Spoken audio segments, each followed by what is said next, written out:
বিসমিল্লাহির রহমানির রহিম। তাহলে আমরা এখন পড়ব বাংলাদেশ বিষয়াবলীর হচ্ছে ৪ নম্বর পৃষ্ঠা। ৪ নম্বর পৃষ্ঠায় কি আছে দেখো। এটা আছে হচ্ছে এটা লিখে নেওয়া লাগবে। পদ্মা বহুমুখী সেতু। এটা শুধু সেতু না। এটা হচ্ছে পদ্মা বহুমুখী সেতু। পদ্মা বহুমুখী সেতু এইটার কারিগরি সহায়তা করেছে চীন। কারিগরি সহায়তা করেছে চীন, কিন্তু অর্থায়ন করেছে বাংলাদেশ। কারিগরি সহায়তা করেছে চীন, কিন্তু অর্থায়ন করেছে বাংলাদেশ। মানে এটা ছিল একটা আইওয়াস আর কি সরকারের। সরকার বুঝাইছে যে আমরা নিজেদের অর্থায়নে করছি, কিন্তু মূলত ওই চীনের কাছ থেকে ঋণ নিয়েই এই প্রতিষ্ঠা এটা হচ্ছে করা লাগছে, কিন্তু সেটা আসলে সরকারিভাবে প্রকাশ করেনি। যাই হোক, তাহলে আমরা এটা কি পড়বো? পদ্মা বহুমুখী সেতু। পদ্মা বহুমুখী সেতুটা এটা হচ্ছে চীনের সহযোগিতায় করা হয়েছে। চীনের সহযোগিতায়, কিন্তু অর্থায়ন হচ্ছে বাংলাদেশ। সম্পূর্ণ অর্থায়ন করছে বাংলাদেশ। কয়টা জেলাকে যুক্ত করছে? 21টা জেলাকে সংযুক্ত করেছে। 21টা জেলাকে সংযুক্ত করেছে পদ্মা বহুমুখী সেতু। এটার দৈর্ঘ্য হচ্ছে 6.15 কিলোমিটার। 6.15 কিলোমিটার দৈর্ঘ্য। পদ্মা বহুমুখী সেতুর দৈর্ঘ্য 6.15 কিলোমিটার, প্রস্থ 18.10 মিটার। 18.10 মিটার, 18.10 মিটার প্রস্থ। 18.10 মিটার প্রস্থ। তাহলে দৈর্ঘ্য হচ্ছে 6.15 কিলোমিটার। 6.15 কিলোমিটার দৈর্ঘ্য এবং প্রস্থ হচ্ছে 18.10 মিটার হচ্ছে প্রস্থ। আচ্ছা, পিলারের সংখ্যা হচ্ছে 42টা। পিলারের সংখ্যা 42টা এবং স্প্যানের সংখ্যা 41টা। এই 42টা পিলারের উপরে 41টা স্প্যান বসানো আছে। 42টা পিলারের উপরে 41টা স্প্যান বসানো আছে। এটা কি? এটা হচ্ছে পদ্মা বহুমুখী সেতু। কত সালে উদ্বোধন হয়? উদ্বোধন হয় হচ্ছে 25শে জুন 2023। তাহলে 2023-এর 25শে জুন এটার উদ্বোধন করা হয়। তাহলে পদ্মা সেতুর কিন্তু উদ্বোধন আগে হয়েছে। আমরা আগের পৃষ্ঠায় পড়ছিলাম যে বঙ্গবন্ধু শেখ মুজিব টানেল বা কর্ণফুলী টানেল এইটার উদ্বোধন। সেখানে বঙ্গবন্ধু শেখ মুজিব টানেল বা কর্ণফুলী টানেলের উদ্বোধন হয় কিন্তু 2023 সালের 28শে অক্টোবর। আর তার পূর্বে 25শে জুন 2023-এ কিসের উদ্বোধন হয়? পদ্মা সেতুর উদ্বোধন হয়, পদ্মা বহুমুখী সেতুর। আচ্ছা, এইটা নকশা কারক হচ্ছে আইকম। AECOM, I.Com. এরা হচ্ছে এই কোম্পানি হচ্ছে এটা নকশা করছে। আইকম হচ্ছে এই নকশাটা করছে। পদ্মা বহুমুখী সেতুর নকশা করছে হচ্ছে আইকম। আর অর্থায়ন করছে হচ্ছে বাংলাদেশ সরকার। অর্থায়ন করছে বাংলাদেশ সরকার।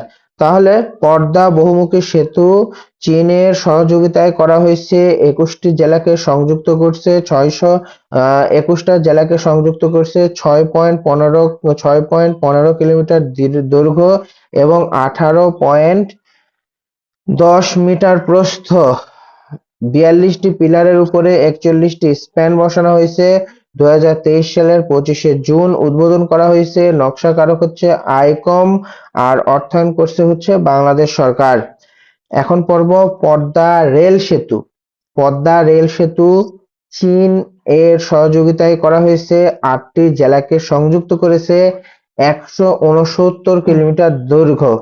169 কিলোমিটার দীর্ঘ এই পদ্মা রেল সেতু। 169 কিলোমিটার দীর্ঘ। সুন্দরবন এক্সপ্রেস। সুন্দরবন এক্সপ্রেস ঢাকা থেকে খুলনা।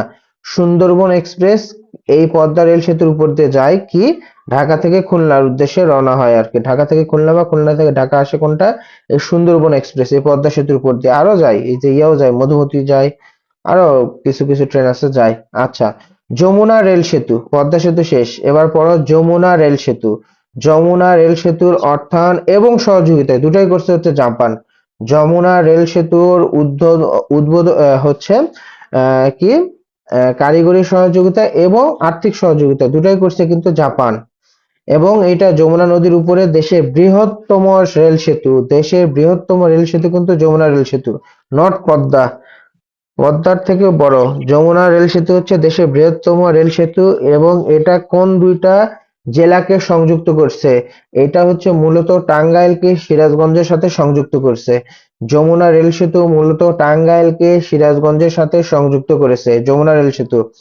এরপরে পড়বো আমরা মাতারবাড়ি গভীর সমুদ্র বন্দর। মাতারবাড়ি গভীর সমুদ্র বন্দর জাইকা। জাইকার অর্থায়নে। জাইকা হচ্ছে জাপানের কি সংস্থা? ঋণদাতা সংস্থা নাকি অর্থদাতা সংস্থা? আমি মনে নাই ভাই। জাপানের হচ্ছে সংস্থা হচ্ছে জাইকা, যা এরা কি করছে, মাতারবাড়ি গভীর সমুদ্র বন্দরে অর্থায়ন করছে এবং এটা কোথায় অবস্থিত, মহেশখালীতে অবস্থিত। তাহলে মাতারবাড়ি গভীর সমুদ্র বন্দর মহেশখালীতে অবস্থিত। মাতারবাড়ি গভীর সমুদ্র বন্দর মহেশখালীতে অবস্থিত। মাতারবাড়ি গভীর সমুদ্র বন্দর মহেশখালীতে অবস্থিত। রামপাল বিদ্যুৎ কেন্দ্র, রামপাল বিদ্যুৎ কেন্দ্র থেকে কতটুকু বিদ্যুৎ উৎপাদন হয়, 1320 মেগাওয়াট বিদ্যুৎ উৎপাদন হয়। রামপাল বিদ্যুৎ কেন্দ্র এটা এক ধরনের কয়লা ভিত্তিক তাপ বিদ্যুৎ কেন্দ্র। রামপাল বিদ্যুৎ কেন্দ্র এক ধরনের কয়লা ভিত্তিক তাপ বিদ্যুৎ কেন্দ্র। এখান থেকে 1320 মেগাওয়াট বিদ্যুৎ উৎপাদন হয়। এই রামপাল বিদ্যুৎ কেন্দ্র হচ্ছে পশুর নদীর তীরে অবস্থিত। পশুর নদীর তীরে অবস্থিত হচ্ছে রামপাল বিদ্যুৎ কেন্দ্র। এই বিদ্যুৎ কেন্দ্র নিয়ে কিন্তু হয়েছিল, পরিবেশ আন্দোলন হয়েছিল, কারণ এটা যেহেতু ওই কাছাকাছি, পশুর নদীর তীরে এবং সুন্দরবনের কাছাকাছি, এবং সুন্দরবনের যথেষ্ট পরিবেশের ক্ষতি করার সম্ভাবনা আছে, এই জন্য এটা নিয়ে কিন্তু অনেক আন্দোলন হয়েছিল। তাহলে রামপাল বিদ্যুৎ কেন্দ্র কোথায় অবস্থিত, এটা হচ্ছে পশুর নদীর তীরে অবস্থিত, 1320 মেগাওয়াট বিদ্যুৎ উৎপাদন করবে এবং এটা এক ধরনের কয়লা ভিত্তিক তাপবিদ্যুৎ কেন্দ্র। এরপর হচ্ছে পায়রা, পায়রা বিদ্যুৎ কেন্দ্র। এই পায়রা বিদ্যুৎ কেন্দ্র হচ্ছে কলাপাড়াতে অবস্থিত। কলাপাড়াতে অবস্থিত 1320 মেগাওয়াট বিদ্যুৎ উৎপাদন করবে। কলাপাড়াতে অবস্থিত 1320 মেগাওয়াট বিদ্যুৎ উৎপাদন করবে এবং এটি বাংলাদেশের বৃহত্তম তাপ বিদ্যুৎ কেন্দ্র। বাংলাদেশের বৃহত্তম তাপ বিদ্যুৎ কেন্দ্র হচ্ছে পায়রা। বাংলাদেশের বৃহত্তম তাপ বিদ্যুৎ কেন্দ্র হচ্ছে পায়রা বিদ্যুৎ কেন্দ্র, যেটা কলাপাড়ায় অবস্থিত, 1320 মেগাওয়াট বিদ্যুৎ উৎপাদন করবে। মাতারবাড়ি বিদ্যুৎ কেন্দ্র হচ্ছে মহেশখালীতে অবস্থিত, 1200 মেগাওয়াট বিদ্যুৎ উৎপাদন করবে। মাতারবাড়ি বিদ্যুৎ কেন্দ্র হচ্ছে মহেশখালীতে অবস্থিত, 1200 মেগাওয়াট বিদ্যুৎ উৎপাদন করবে। এটা একটা কি ধরনের বিদ্যুৎ, এটা হচ্ছে কয়লা বিদ্যুৎ আর কি, মানে কয়লার মাধ্যমে বিদ্যুৎ উৎপাদন হবে, একই রকম আর কি। হ্যাঁ, তবে এখানে যে প্রযুক্তি ব্যবহার করা হয়েছে মাতারবাড়িতে, সেটা হচ্ছে আল্ট্রা সুপার ক্রিটিক্যাল প্রযুক্তি ব্যবহার করা হয়েছে। এখানে বিদ্যুৎ উৎপাদন করতে আল্ট্রা সুপার ক্রিটিক্যাল প্রযুক্তি ব্যবহার করা হয়েছে। কতটুকু বিদ্যুৎ উৎপাদন করবে, 1200 মেগাওয়াট। আচ্ছা, তাহলে তিনটা পড়লাম, রামপাল, পায়রা আর মাতারবাড়ি। রামপাল, পায়রা, মাতারবাড়ি। রামপালে 1320, পায়রাতে 1320, মাতারবাড়িতে 1200। হ্যাঁ, আর সবচেয়ে বড় মানে বৃহত্তম তাপবিদ্যুৎ কেন্দ্র হচ্ছে পায়রা। আর রামপাল হচ্ছে পশুর নদীর তীরে অবস্থিত, পায়রা কলাপাড়াতে অবস্থিত, মাতারবাড়ি মহেশখালীতে অবস্থিত। Dhaka elevated expressway, Dhaka elevated expressway, এটা দৈর্ঘ্য হচ্ছে 13.73 কিলোমিটার। 13.73, সরি, ঢাকা এলিভেটেড এক্সপ্রেসওয়ের দৈর্ঘ্য হচ্ছে 19.73 কিলোমিটার, র্যাম্প সহ 46.73 kilometre. Dhaka elevated expressway 19.73 kilometre, ramp সহ 46.73 কিলোমিটার। র্যাম্প সহ 46.73 কিলোমিটার। আচ্ছা, শাহজালাল আন্তর্জাতিক বিমানবন্দরের তৃতীয় টার্মিনাল, শাহজালাল আন্তর্জাতিক বিমানবন্দরের তৃতীয় টার্মিনাল নির্মাণ করা হয় সিঙ্গাপুরের চাঙ্গি বিমানবন্দরের আলোকে। শাহজালাল আন্তর্জাতিক বিমানবন্দরের তৃতীয় টার্মিনাল, 3 নম্বর টার্মিনাল, এইটা তৈরি করা হয় কিসের আদলে, সিঙ্গাপুরের চাঙ্গি বিমানবন্দরের আলোকে তৈরি করা হয় এবং এটা নকশাকারক হচ্ছে রোহানি বাহারিন। রোহানি বাহারিন এটা হচ্ছে নকশাকারক, উনি হচ্ছেন নকশাকারক। রোহানি বাহারিন হচ্ছে নকশাকারক এইটার। আচ্ছা, বৃহত্তম সৌর বিদ্যুৎ কেন্দ্র, বৃহত্তম সৌর বিদ্যুৎ কেন্দ্র হচ্ছে অবস্থিত গাইবান্ধার সুন্দরগঞ্জে। বৃহত্তম সৌর বিদ্যুৎ কেন্দ্র অবস্থিত হচ্ছে গাইবান্ধার সুন্দরগঞ্জ। গাইবান্ধার সুন্দরগঞ্জে বৃহত্তম সৌর বিদ্যুৎ কেন্দ্র অবস্থিত। আচ্ছা, ভাসমান বিদ্যুৎ কেন্দ্র কোথায় অবস্থিত, ভাসমান বিদ্যুৎ কেন্দ্র অবস্থিত হচ্ছে চাঁপাইনবাবগঞ্জে। ভাসমান সৌর বিদ্যুৎ যেটা, সেটা অবস্থিত হচ্ছে চাঁপাইনবাবগঞ্জে, ভাসমান সৌর বিদ্যুৎ। আর বৃহত্তম বায়ু বিদ্যুৎ হচ্ছে খুরুশকুল কক্সবাজার। বৃহত্তম বায়ু বিদ্যুৎ হচ্ছে খুরুশকুল কক্সবাজার। বৃহত্তম বায়ু বিদ্যুৎ Khurushkul Cox's Bazar. Delta plan 2100 Netherlands. Delta plan 2100 এটা হচ্ছে নেদারল্যান্ডসের সহযোগিতায় আর কি এই প্ল্যানটা বাস্তবায়ন করা হবে, ডেল্টা প্ল্যান 2100।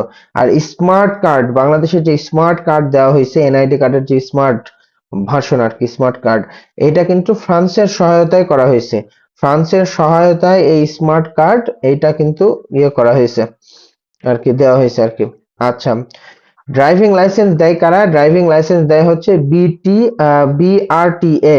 ড্রাইভিং লাইসেন্স দেয় হচ্ছে বিআরটিএ, হচ্ছে ড্রাইভিং লাইসেন্স দেয় বিআরটিএ। ড্রাইভিং লাইসেন্স দেয় হচ্ছে বিআরটিএ।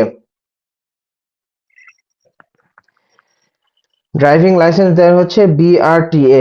লালন শাহ সেতু পদ্মা নদীর উপরে অবস্থিত। লালন শাহ সেতু হচ্ছে পদ্মা নদীতে অবস্থিত আর কি, পদ্মা নদীর উপর দিয়ে লালন শাহ সেতু গিয়েছে। আচ্ছা, খান জাহান আলী সেতু কোথায় অবস্থিত? রূপসায় অবস্থিত। খান জাহান আলী সেতু হচ্ছে রূপসায় অবস্থিত। খান জাহান আলী সেতু হচ্ছে রূপসায়। খান জাহান আলী সেতু। আচ্ছা, ধরলা সেতু কোন কোন জেলাকে সংযুক্ত করছে? ধরলা সেতু হচ্ছে কুড়িগ্রামকে লালমনিরহাটের সাথে সংযুক্ত করছে। ধরলা সেতু, ধরলা সেতু কুড়িগ্রামকে লালমনিরহাটের সাথে সংযুক্ত করছে। আচ্ছা, শাহ আমানত সেতু হচ্ছে কর্ণফুলীতে অবস্থিত। শাহ আমানত সেতু কর্ণফুলীতে অবস্থিত। শাহ আমানত সেতু কর্ণফুলীতে অবস্থিত। শাহ আমানত সেতু কর্ণফুলীতে অবস্থিত। হানিফ ফ্লাইওভার হচ্ছে 11.8 কিলোমিটার দীর্ঘ। হানিফ ফ্লাইওভার হচ্ছে 11.8 কিলোমিটার দীর্ঘ। আচ্ছা, এরপরে হচ্ছে প্রথম এক্সপ্রেসওয়ে, এটা হচ্ছে 55 কিলোমিটার দীর্ঘ। তাহলে কিলোমিটার গুলা কিন্তু ঝামেলা করবে। যেমন ঢাকা এলিভেটেড এক্সপ্রেসওয়ে 19.73 কিলোমিটার দীর্ঘ, 19.73 কিলোমিটার, কিন্তু র্যাম সহ হইলে আবার 46.73। আর হানিফ ফ্লাইওভার হচ্ছে 11.8 কিলোমিটার। প্রথম এক্সপ্রেসওয়ে হচ্ছে 55 কিলোমিটার। মেরিন একাডেমি কোথায় অবস্থিত? জলদিয়া চট্টগ্রামে অবস্থিত। জলদিয়া চট্টগ্রাম, চট্টগ্রামের জলদিয়াতে অবস্থিত হচ্ছে মেরিন একাডেমি। মেরিন একাডেমি চট্টগ্রামের জলদিয়াতে অবস্থিত। আচ্ছা, পারমাণবিক ক্লাবে বাংলাদেশ কততম দেশ হিসাবে সংযুক্ত হয়? 33তম দেশ হিসাবে। তাহলে বাংলাদেশ পারমাণবিক ক্লাবে 33তম। মেট্রো রেলে হচ্ছে 60তম। মেট্রো রেলে হচ্ছে 60তম। স্যাটেলাইটে হচ্ছে 57তম। বিশ্বে স্যাটেলাইটে হচ্ছে 57তম। ই পাসপোর্টে হচ্ছে 119তম। এবং ই পাসপোর্টে হচ্ছে বাংলাদেশ সারা বিশ্বে কততম? 119তম হিসেবে আর কি সংযুক্ত হয়েছে। এবং এই ই পাসপোর্ট হয়েছে কিন্তু জার্মানির সহযোগিতায়। দুইটা জিনিস তাহলে মনে রাখতে হবে, একটা হচ্ছে স্মার্ট কার্ড আর একটা হচ্ছে ই পাসপোর্ট। স্মার্ট কার্ড যেটা এনআইডি কার্ড, এই স্মার্ট কার্ড কিন্তু হয়েছে ফ্রান্সের সহযোগিতায়। আর ই পাসপোর্ট, যেটা ই পাসপোর্ট সিস্টেমটা চালু হয়েছে হচ্ছে জার্মানির সহযোগিতায়। জার্মানির সহযোগিতায় হচ্ছে ই পাসপোর্ট চালু হয়েছে। সাবমেরিনের মালিকানায় বাংলাদেশ হচ্ছে বিশ্বে 41তম। সাবমেরিন মালিকানায় 41তম দেশ হিসেবে বাংলাদেশ কি হয়েছে? বিশ্বে সংযুক্ত হয়েছে আর কি। আচ্ছা, বাংলাদেশের প্রবেশদ্বার বলা হয় চট্টগ্রামকে। বাংলাদেশের প্রবেশদ্বার বলা হয় চট্টগ্রামকে। বাংলাদেশের প্রবেশদ্বার হচ্ছে চট্টগ্রাম। অথবা আরেকভাবে বলা যায় চট্টগ্রাম বন্দর। চট্টগ্রাম বন্দর, সমুদ্র বন্দর। এইটা কত সালে প্রতিষ্ঠিত হয়েছে? চট্টগ্রাম সমুদ্র বন্দর বা চট্টগ্রাম বন্দর 1888 সালে প্রতিষ্ঠিত হয়েছে। চট্টগ্রাম সমুদ্র বন্দর 1888 সালে প্রতিষ্ঠিত হয়েছে। আচ্ছা, বাংলাদেশে বর্তমানে সমুদ্র বন্দর আছে কয়টা? 3টা সমুদ্র বন্দর আছে। চট্টগ্রাম সমুদ্র বন্দর, মংলা সমুদ্র বন্দর, পায়রা সমুদ্র বন্দর। চট্টগ্রাম সমুদ্র বন্দর, মংলা সমুদ্র বন্দর, পায়রা সমুদ্র বন্দর। চট্টগ্রাম সমুদ্র বন্দর হচ্ছে কর্ণফুলীতে অবস্থিত। কর্ণফুলী মানে কর্ণফুলী নদীর তীরে। চট্টগ্রাম সমুদ্র বন্দরের নিকটবর্তী নদী কোনটা? কর্ণফুলী। কর্ণফুলী নদীর তীরে অবস্থিত। মংলা সমুদ্র বন্দর হচ্ছে পশুর নদীর তীরে অবস্থিত, প্রতিষ্ঠিত হয়েছে 1950 সালে। মংলা সমুদ্র বন্দর হচ্ছে পশুর নদীর তীরে অবস্থিত, প্রতিষ্ঠিত হয়েছে 1950 সালে। পায়রা সমুদ্র বন্দর, পায়রা সমুদ্র বন্দর হচ্ছে আন্দারমানিক নদীর তীরে অবস্থিত, প্রতিষ্ঠিত হয়েছে 2016 সালে। পায়রা সমুদ্র বন্দর আন্দারমানিক নদীর তীরে প্রতিষ্ঠিত হয়েছে 2016 সালে। তাহলে চট্টগ্রাম, মংলা এবং হচ্ছে পায়রা, এই তিনটা। আচ্ছা, ফিশ ওয়ার্ল্ড অ্যাকুরিয়াম কোথায়? কক্সবাজারে। ফিশ ওয়ার্ল্ড অ্যাকুরিয়াম হচ্ছে কক্সবাজারে অবস্থিত। ফিশ ওয়ার্ল্ড অ্যাকুরিয়াম হচ্ছে কক্সবাজারে অবস্থিত। বাংলাদেশে স্থলবন্দরের সংখ্যা কয়টি? বর্তমানে 24টি স্থলবন্দর রয়েছে। বাংলাদেশের স্থলবন্দরের সংখ্যা হচ্ছে 24টি। বাংলাদেশের স্থলবন্দরের সংখ্যা হচ্ছে 24টি। বৃহত্তম স্থলবন্দর হচ্ছে বেনাপোল স্থলবন্দর। বেনাপোল কোথায় অবস্থিত? যশোরে অবস্থিত। বাংলাদেশের বৃহত্তম স্থলবন্দর হচ্ছে বেনাপোল স্থলবন্দর, যেটা হচ্ছে যশোরে অবস্থিত। এবং এই বেনাপোল স্থলবন্দরের সাথে ভারতের কোন অঞ্চল সংযুক্ত? ভারতের বর্ডারের ওই পারে হচ্ছে পেট্রোপোল। বর্ডারের ওপারে যেটা আছে সেটার নাম হচ্ছে পেট্রোপোল, জায়গার নাম। আর বাংলাদেশের হচ্ছে বেনাপোল। তাহলে বেনাপোল আর ওই পারে হচ্ছে পেট্রোপোল। আচ্ছা, আর কি কি স্থলবন্দর আছে? যেমন মায়ানমারের সাথে আছে বাংলাদেশের, এবং সেটা কোথায়? টেকনাফে। টেকনাফে মায়ানমারের সাথে আছে, সেটা হচ্ছে টেকনাফ। টেকনাফে। এরপরে সিলেটে আছে হচ্ছে তামাবিল, সিলেটে আছে হচ্ছে তামাবিল, সিলেটে তিনটা আছে, তামাবিল, ভোলাগঞ্জ আর হচ্ছে শেওলা। তামাবিল, ভোলাগঞ্জ আর হচ্ছে শেওলা। তামাবিল, ভোলাগঞ্জ, শেওলা। তামাবিল, ভোলাগঞ্জ, শেওলা। এই যে তামাবিলের সাথে, সিলেটের তামাবিলের সাথে ভারতের কোন হচ্ছে এলাকা সংযুক্ত আছে, সেটা হচ্ছে ডাউকি, ডাউকি। ওদের ওই পারের যেটা সেটার নাম হচ্ছে ডাউকি। তাহলে তামাবিলের সাথে সংযুক্ত হচ্ছে ডাউকি। আর কি কি আছে সিলেটের? ভোলাগঞ্জ আর হচ্ছে শেওলা, এই তিনটা। দিনাজপুর, দিনাজপুরে হচ্ছে হিলি আর হচ্ছে বিরল। হিলি আর বিরল। হিলি আর হচ্ছে বিরল, হিলি বিরল, এই দুটো হচ্ছে দিনাজপুর। চুয়াডাঙ্গাতে আছে হচ্ছে দর্শনা।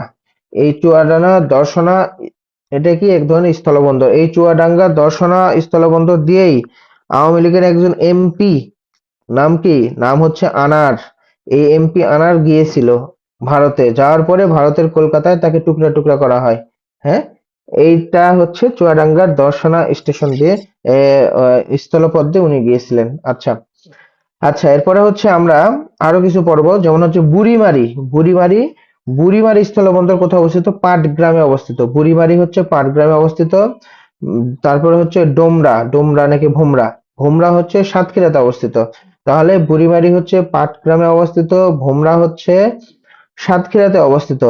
বিলোনিয়া হচ্ছে ফেনীতে অবস্থিত। বিলোনিয়া, বিলোনিয়া হচ্ছে ফেনীতে অবস্থিত। বিলোনিয়া ফেনীতে অবস্থিত।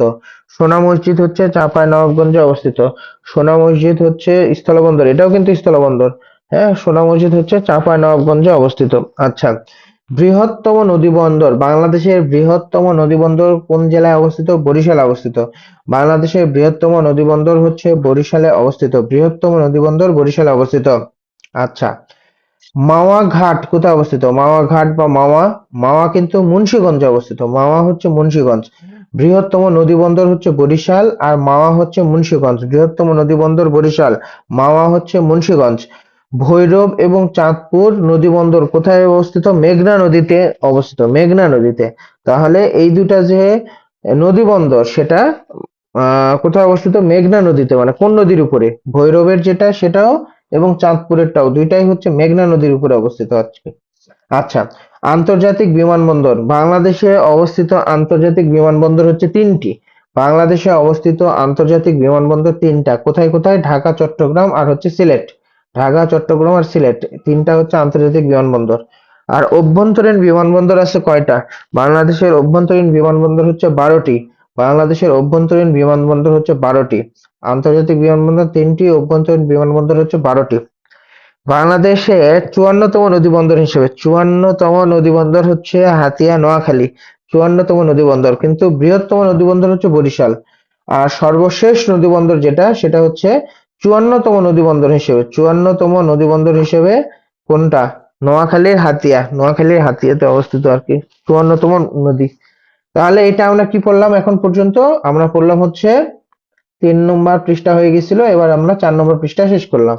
এই 4 নম্বর পৃষ্ঠা পর্যন্ত আমরা এখন পড়লাম। এখন আমরা সকালে নাস্তার ব্রেক, নাস্তা করার পরে আবার ইনশাল্লাহ আমরা 5 নম্বর পৃষ্ঠা থেকে পড়া শুরু করব। বুঝছো? এবং এই সময়টাতে 3 নম্বর এবং 4 নম্বর পৃষ্ঠা পড়ে ফেলতে হবে, কারণ 3 এবং 4 নম্বর পৃষ্ঠা ধরতে হবে। ধরার পরে তারপরে একটু আমরা 5 নম্বর পৃষ্ঠা শুরু করব। ঠিক আছে, আল্লাহ হাফেজ, ভালো থাকো সবাই।